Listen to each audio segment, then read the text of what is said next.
Добро пожаловать в мой канал. La tempête Carmen, qui a fait un mort, a gagné lundi l'intérieur des terres après avoir balayé les côtes bretonnes. 40 départements sont encore placés en vigilance orange. Carmen, la troisième tempête hivernale après Anna et Bruno en décembre, a atteint la côte atlantique lundi matin. Des vents soufflant à 150 km/h sur le littoral de Charente-Maritime et des Landes à plus de 100 km/h dans les terres ont été enregistrés.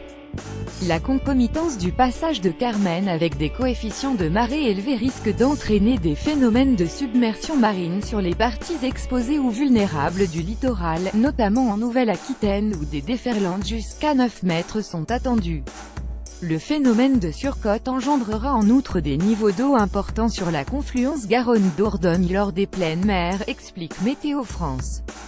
Dans la perspective de vents violents, Météo France a annoncé le placement lundi de 40 départements en vigilance orange vent et tout vague et submersion. La fin de l'événement est prévue mardi à 6 h. Tous les départements de la façade ouest, du Finistère aux Pyrénées-Atlantiques sont concernés par l'alerte orange. Dans les régions Bretagne, Pays de la Loire et Nouvelle-Aquitaine, quelques 65 000 foyers étaient privés d'électricité à la suite du passage de la tempête, selon un décompte du réseau de distribution Enedis. Carmen, tempête hivernale classique et d'une intensité comparable à Anna 11 décembre et Bruno mercredi, pourrait entraîner des dégâts dus à des chutes de toitures ou d'arbres.